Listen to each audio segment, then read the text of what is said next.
พันธุ์แม่หญิงกองบัญชาการทหารแขวงพงษาลีปาฐกถาวันแม่หญิงสากลครบรอบ115 ปี ตอนเช้าวันที่ 7 มีนาคม 2025 นี้ อยู่ที่สโมสรกองบัญชาการทหารแขวงพงษาลี ได้จัดพิธีปาฐกถาวันสร้างตั้งแม่หญิงสากลครบรอบ115 ปี 8 มีนาคม 1910 8 มีนาคม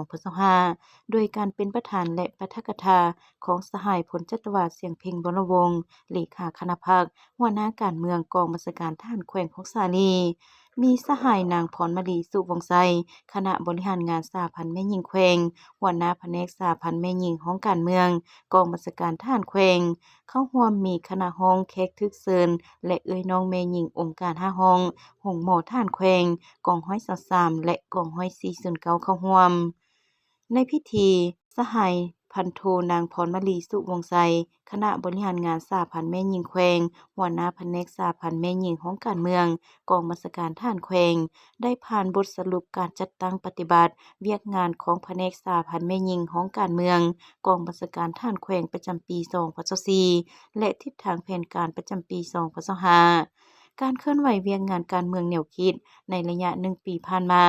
แผนกสหพันธ์แม่หญิงได้ถือเอาเวียกงานการศึกษาอบรมการเมืองนำพาแนวคิดให้แก่คณะหน่วยสหพันธ์แม่หญิงแต่ละคันตลอดฮอดสมาชิกสหพันธ์แม่หญิงในกำลังป้องกันชาติเป็นปัญหาสำคัญโดยการนำเอาแนวทางนโยบายของพรรคระเบียบกฎหมายของรัฐมติคำสั่งของคันเทิงเป็นปกติการเข้าร่วมซึมเอกสารต่างๆ15ครั้งจำนวนผลเข้าร่วม560 เทื่อคนสาย670 เทื่อคนเวียกงานปรับปรุงการจัดตั้งได้เอาใจใส่การปรับปรุงบรรดาหน่วยและจุสหพันธ์แม่หญิงบรรดากรมกองฮักทันปัจจุบันมีสมาชิกสหพันธ์แม่หญิงทั้งหมด279สหายเวียกงานนโยบายย่องย่อเอ้ยน้องแม่หญิงได้รับการเลื่อนชั้นคันนายพัน11สหายนายร้อย22สหายนาย10 31สหายได้รับการย่องย่อคันต่างๆ209สหายตำแหน่งเลขาหน่วยพัก2สหายรองเลขาหน่วยพัก3สหายคณะหน่วยพัก2สหายเวียกงานวิสาเฉพาะติดพันกับขบวนการต่างๆได้สุกยูส่งเสริมเอ้ยน้องแม่หญิงปฏิบัติภารบทบาทสิทธิและหน้าที่ตามการจัดตั้งคันถึงมอบหมายให้มีผลสำเร็จเป็นเก่าๆจากนั้นสหายผลจัตวาดเสียงเพ็งบรวงศ์ประธานพิธีได้ปาฐกถามูลเสือการเติบใหญ่ขยายตัวของวันแม่หญิงสากลในท่ามกลางเศรษฐกิจของพวกศักดินาและนายทุนขยายตัวมันได้สร้างความหั่งมีให้พวกนายทุนแต่สัมผัสยิ่งเพิ่มความลำบากให้แก่สาวผู้ออกแห่งงานเว้ารวมเว้าเฉพาะแม่นกรรมกรเพศหญิงพัดถึกกดขี่คุดฮีดอย่างหนักหน่วงเฮ็ดเวียกหลายชั่วโมงแต่ได้รับค่าจ้างแรงงานด้วยราคาถูกเฮ็ดเวียกบ่มีการรับประกันบ่มีระบอบปกปักรักษาสุขภาพของแม่หญิงและเด็กน้อยมาฮอดวันที่8มีนา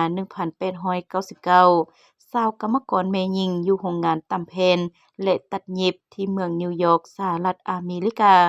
ได้จัดตั้งโฮมชุมนุมประท้วงและคัดค้านต่อกันให้ค่าแรงงานต่ำและสถานที่เฮ็ดเวียกบ่รับประกันต่อสุขภาพการประท้วงครั้งนั้นถูกตำรวจเข้าสลายและจับกุมจำนวนหนึ่ง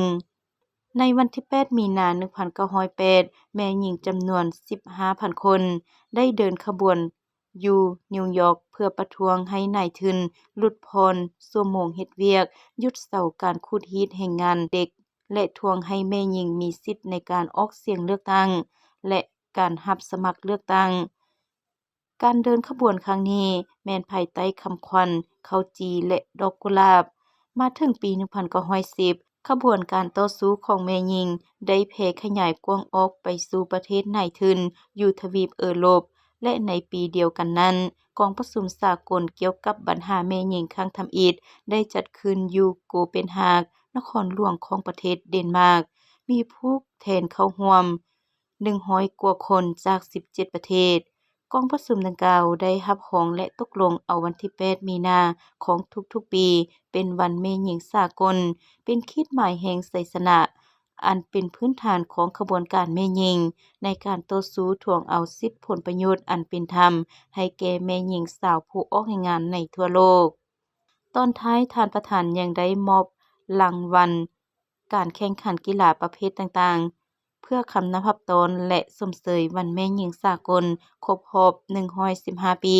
ໃນນີ້ບ້ານສົ່ງຍິງປະເພດ 1 ໂຮງໝໍຖານແຂວງ ປະເພດ 2 ຮອງພະລາທິການ ປະເພດ 3 ຮອງການເມືອງ ເປຕາງຍິງປະເພດ 1 ໂຮງໝໍຖານແຂວງ